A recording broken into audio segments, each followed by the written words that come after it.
Welcome to the Brewing Wellness podcast, nourishing UFT members, one conversation at a time. Brewing Wellness is a podcast created by the UFT Member Assistance Program to support the mental health and well-being of our members. In order to do the work you do every day and be present for your loved ones, students, and patients, your cup has to be full. Brewing Wellness focuses on mental health and wellness topics that can help us all thrive in our professional and personal lives. We'll be releasing a new episode on the last Monday of each month. Remember to listen to the Brewing Wellness podcast wherever you get your podcasts. And please, don't forget to subscribe. Now, let's get started. Hello and welcome back to the Brewing Wellness podcast hosted by the UFT Member Assistance Program. My name is Erica Torres and I'm a licensed master social worker with the UFT Member Assistance Program. Today, I'm joined by Marc, founder of Cat Colony Crusade, a dedicated rescue and wellness advocate who's witnessed firsthand the healing power of caring for animals. As summer begins and many educators take a well-deserved pause, this episode invites you to consider an unexpected source of support, pets. Whether it's through adopting, fostering, or simply spending time with animals, pets have a unique way of offering connection, comfort, and calm. We'll talk about how animals can support emotional well-being, ease anxiety, and even help us feel more grounded in moments of stress. Whether you're a lifelong animal lover or just pet curious, this conversation explores the deep mutual care between humans and animals and how that bond can be a balm for burnout. Before we start, Marc, how are you feeling today? I'm well, Erica. How are you? Not too bad, thank you. Glad to hear. May I just take a moment to thank everybody for allowing me to be here today. I'd like to thank you, the individuals involved in the Brewing Wellness podcast. Well, we're glad to have you here, Marc. Thank you. So I introduced you as a founder of the Cat Colony Crusade, but here on Brewing Wellness, we always love to let people tell their own stories. Can you share a bit about who you are, what you do, and how you found your way into this line of work? I can. So I spent my life working like most people do, so that I kind of use that to define myself. I was in the rigging industry, which for people who don't know what that is, cranes, putting big things on roofs, things like that. I was in the rigging industry for over 30 years. I was also in law enforcement. I was a cop for over 20 years, and actually I'd served as the Police Association president, as well as a vice president of a large police federation for over a decade. So I have a great appreciation for people like you who are here to take care of your members and support your members, because that's what we did back when I was there. Finally, I've owned a couple of insurance agencies, which the last one ended up being a catalyst behind the development of the Cat Colony Crusade, which is what I do now. I have nothing to do with work anymore. I work to take care of the Cat Colony Crusade and to promote it and to take care of cats. How the Cat Colony Crusade actually came into existence is a good story because it happened during COVID. I maintained a good-sized cat colony since around 2014, back at the very tail end of being a cop. And it was in a park on an island up in Westchester.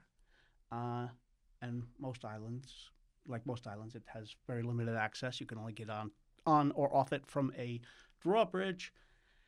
And when COVID occurred, the island became the first COVID test site in the state of New York, and it was locked down. So I did try every which way I could Yeah, I'm sorry. I did try every which way I could to gain, we'll say, legal access to the island in order to feed the cats. Spoke to a lot of people. I was just getting dead ends every which way I went. And then the long story short of that would be that my cats were fed. It involved a small watercraft that was camouflaged, amphibious landings in the middle of the night, traversing the park in the dark, and a couple of near run-ins with state troopers and the state guard. But my cats were fed. I made it through that. And about 6 months into that, the parks commissioner, after lobbying him a whole bunch through various places, the parks commissioner gave me permission to go onto the island, even though it was still a test site, and feed the cats. So that was when the whole I'm sure they were happy to have you back. they absolutely were, and it turned back to our normal life, and they were very happy. They were very they liked it. They still do. They all come out to greet me. Right about then, about the same time that I gained my access back, was when my family took over an insurance agency, which thankfully we no longer have. But during that time, we had the storefront, and it gave me a great opportunity to draw attention to the local cat population, the local community cats, and started doing adoption and a working cat program. The shop was great. Many of the locals in the area came to the agency to see the cats, bring food, sometimes just to pet them, bring supplies, and it really created a sense of community in the area, which was really great.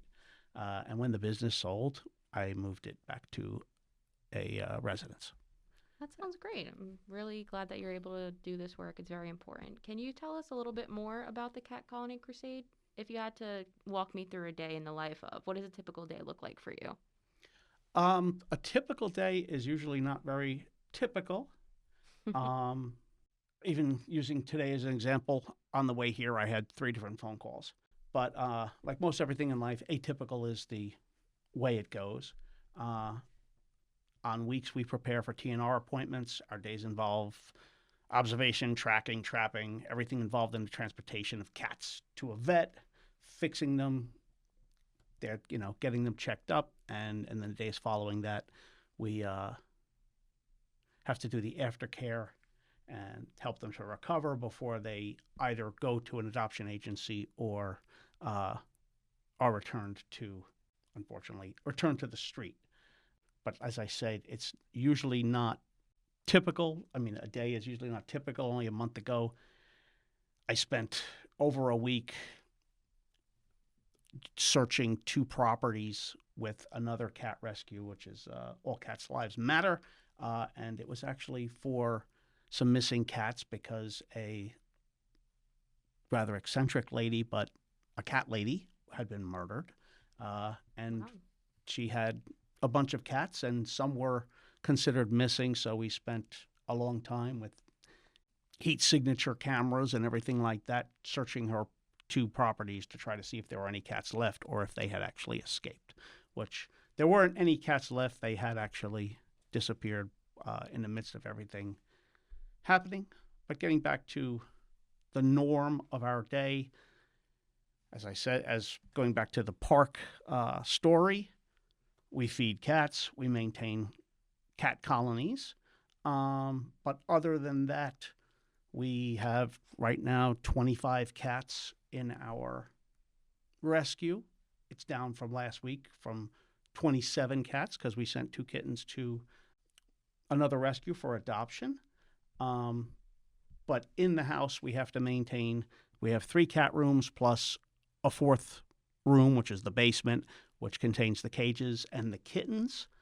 So the cat rooms have to be vacuumed, and the cats have to be fed and vacuumed again, and litter boxes changed, and all of that very glamorous stuff like that. But as I said, right now, in my day right now, it also involves the medical side of the cats that we have, and I do have 3 kittens who were transferred over to me from another rescue because they had ringworm, and one of them had pneumonia. And although ringworm isn't terminal or anything like that, it's actually just a fungus like athlete's foot. Most rescues don't want to go anywhere near it because it is highly contagious. But I've worked in that world for quite some time, so people bring them to me. So the ringworm kittens have to have sulfur baths, daily applications of topical treatments. Like every other kitten, they climb all over you. So then the caregiver, which in this case would be me, involves a lot of decontamination after each time you go anywhere near the kittens. Disinfect yourself, change clothes, take a shower, change clothes back, and you have to do all of that before you get to another cat who doesn't have the ringworm. Right now, we also have 3 other kittens in our kitten area that came in, and we're just at the end of bottle feeding them, which bottle feeding is a very time consuming task. So the good thing is there's now that they're on hard food, or actually soft food, it's another couple of hours back into our lives because we don't have to bottle feed them. One of them is a special needs kitten, so the other two will be going to the adoption agency soon. But Sly, who is the special needs kitten, actually was born with a cleft palate, and he has what is known as the wobbles, which there's a very technical and medical term for it, but it's basically that for the rest of his life he'll not really have the greatest of balance. So every now and then he might fall over. Sounds like a trooper. He is. And actually his name is Sly, if I didn't say that, and he was named after Sylvester Stallone, because if you happen to know his background, he rose against some very adverse issues in his life to become who he is.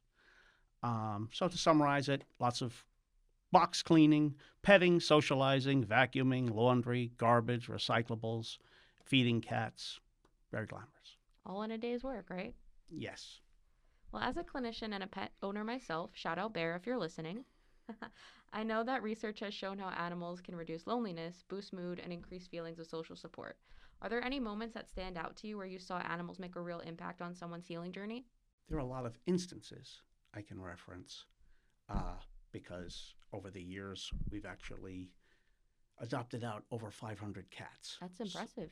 So in the course of that, I do have a lot of interaction with those who've adopted them and hear a lot. But really, without getting too far into my own issues, I'm probably one of those people who benefits greatly from what I do and the interaction I have with the cats. They really do help me to keep it together, concentrating on their needs, and also seeing them go to the next step and become part of a home and a really nice life.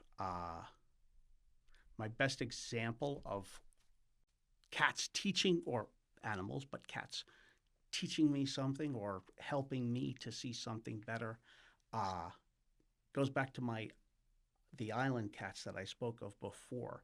And there was a cat for many years. His name was Grumps. He was the last remaining cat from a previous colony that had lived on the island, but the colony was wiped out by a storm surge. And Grumps had survived, unbeknownst to me. Prior to me calling him Grumps, his name had been Tuxie, and then also after he was the sole survivor of the big storm, the maintenance guys in the park started to call him Lucky.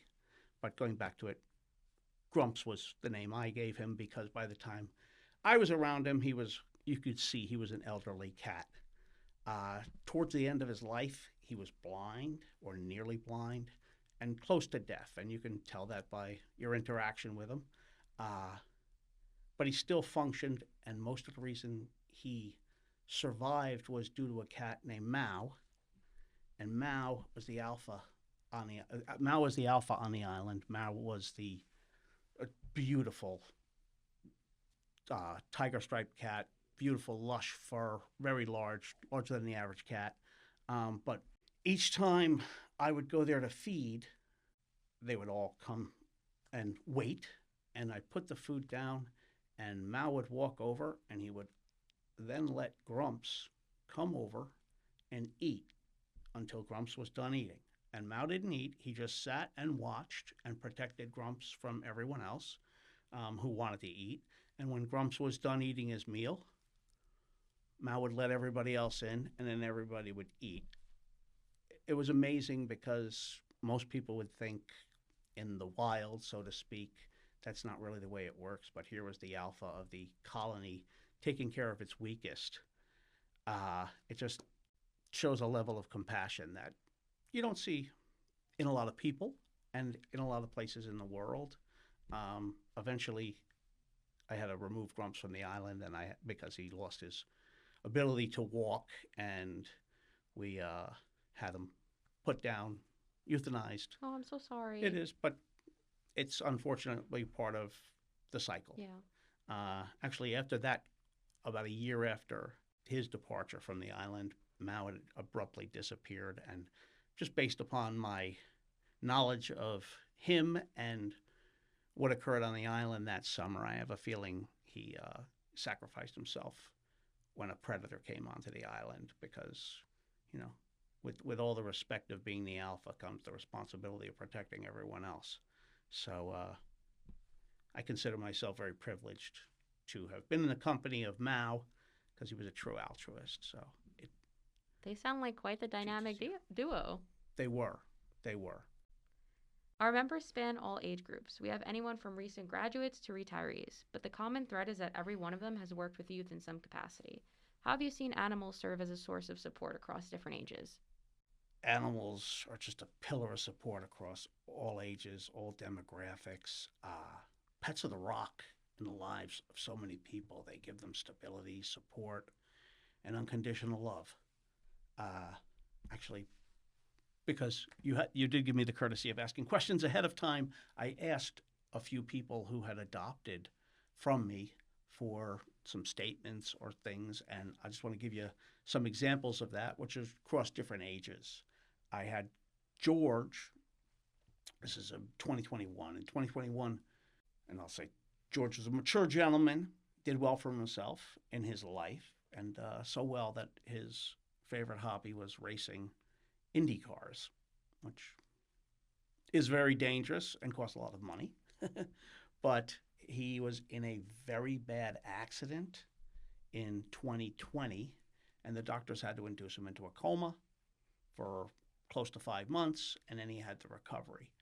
And George lives alone. He's close to senior, and lives alone. He's experienced life, and he's where he is now in his life. But he came into the Cat Colony Crusade in 2021, the summer of 2021, because after the accident, he thought he could use someone in his life.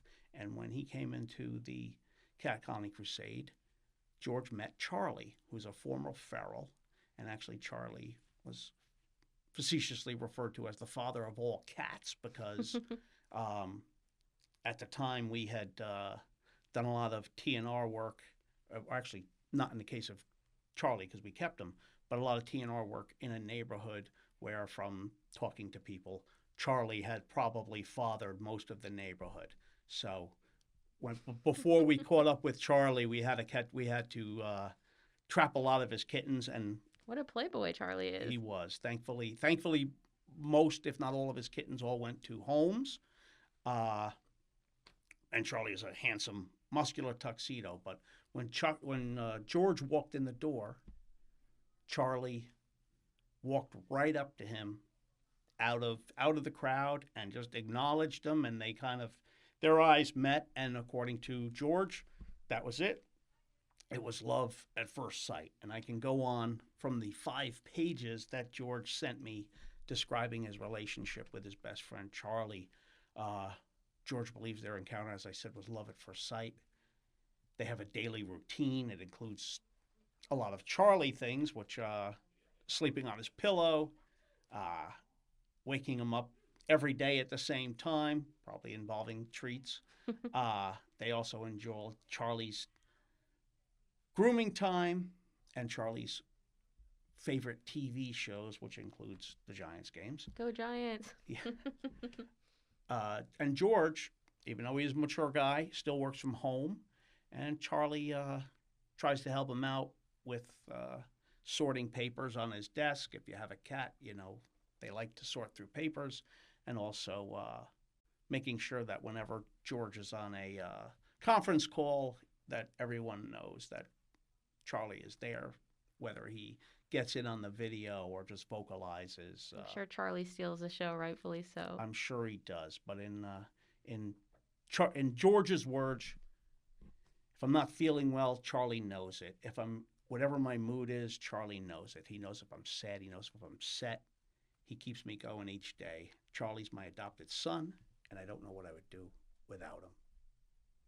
And that's how much Charlie means to George and how much he supports and supports his wellness. A second person who is actually a senior, he's also single, is Anthony. And Anthony's a retired machinist, and he survived a difficult bout with cancer. And Tony had reached out to the CCC because he heard about a cat we had named Moo. It was a rather large, all-black cat with at the time, a particularly bad disposition. But Anthony's 81, and if you meet him, he's an imposing presence. He's still stands over 6 feet tall. He's fully sleeved with tattoos. He's earrings, tinted glasses, large chain with a very large crucifix. He's what he is. And so, as I said, as Moo, for that matter, she's not a girl who's afraid of throwing a punch or taking a little bit more than a love bite, or at least, as I said, that's what she was when she was in the CCC. Probably she didn't, because she didn't like other cats.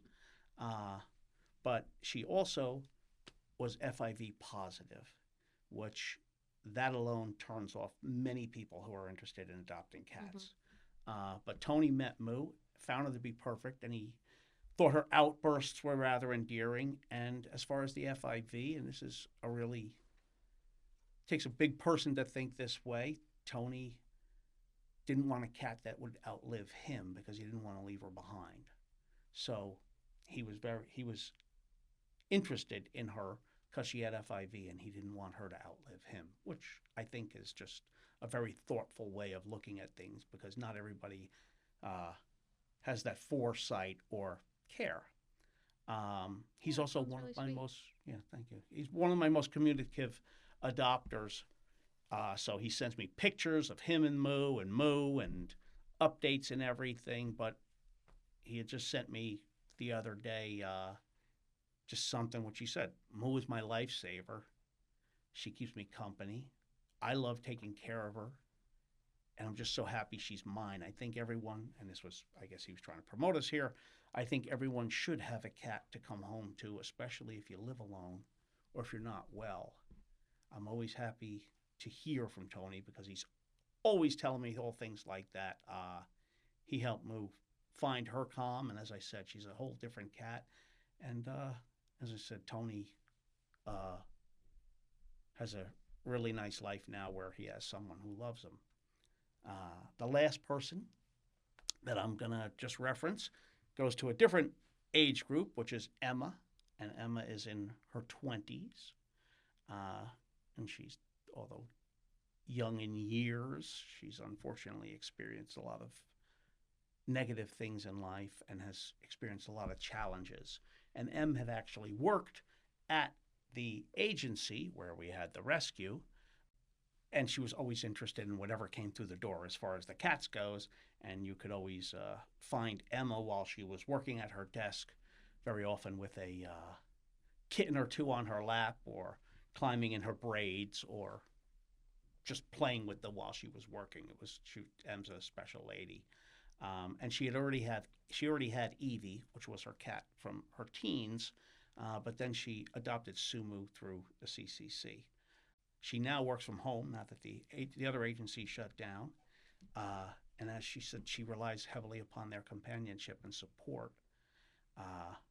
She believes they motivate her two cats, Eve and Sumu, motivate her because she's particularly intimidated by the world. So they help her get past that, and she feels that no matter the hurdle, she has to get up and she has to take care of them, and she has to take them to the next level in life. And it gives her the desire to get up and go and work and do everything that she needs and get past whatever issues she has.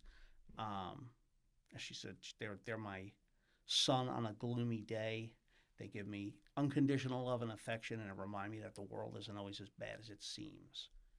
And also gave me a whole bunch of stats because she is a degree in psych from Fordham, so she was always about stats. Well, I can definitely relate to Em. My dog has helped with my mental health tremendously, and I really appreciate having him. What advice would you give to someone thinking about fostering, adopting, or volunteering with animals for the first time? Do it. It's rewarding. It's life-changing for you and the animals. If you want to make a difference in animals, there's so many ways to do it. I mean, obviously, animal rescue organization and rescues and animal welfare organizations, they need adopters, they need fosters, they need volunteers to help with petting, socializing, brushing, walking, driving to vets, and even changing litter boxes. But they also can use your talents, so you could dovetail very well with them, even if you don't want to change litter boxes. There's a role for everyone. There is room for everyone. Yes. If you're artistic, if you have computer or social media skills or experience, if you're good with phone calls or processing paperwork, they can use anything that you can provide. If you're handy, carpentry, painting, outdoor maintenance, anything. And with the exception of the social media, I've helped out other rescues doing just about everything I just said, so I know that they need it. So volunteer, make a difference, become a part of a community of kind people, because they're all there doing the same thing and giving their time. So they're definitely nice people, and it'll have a positive impact on your life. Now, although our members work for the New York City Department of Education, they live across the New York City metro area, and even a few in Jersey and Connecticut. While Cat Colony Crusade is based in Mount Vernon, do you know of any other resources or organizations that folks can connect with more locally? Small or large, there are cat rescues and animal rescues and animal welfare leagues everywhere. Most are looking for qualified volunteers, fosters, adopters. On the island, there's Bidewee, North Shore Animal League, many small to mid-size rescues as well on the island. Westchester has New York Pet Rescue, which is in Harrison, the Humane Society, ASPCA. There's smaller rescues like All Cats Lives Matters, You Cat to Be Kitten Me, which is kind of a nice play on words. Rockland has Hudson Valley Pet Rescue and Sanctuary, Stray Help, Care About Cats, and again, probably 100 others that I don't know, but I could connect to if I needed to. In the boroughs, the ASPCA is the large one. You have Bronx Tales. Again, you've Cat to Be Kitten Me operates out of the boroughs as well. Eastchester Bay Rescue. And actually, there's one in North Jersey called Twisted Cats. I don't know where the person who runs that got that name, but there is Twisted Cats. And lastly, if you're a retiree, anywhere towards Pennsylvania, there is the Best Little Cat House in Pennsylvania, which is run by a retired nurse named Lynn. She's a lovely lady, and they do a lot of work with cats with terminal diseases or with major injuries. Every neighborhood has some form of a rescue. Every breed has a rescue dedicated to it. But if you want to text me or email me or call me, I'll be more than happy to make some phone calls and connect you to someone who's in your area who's looking for a volunteer.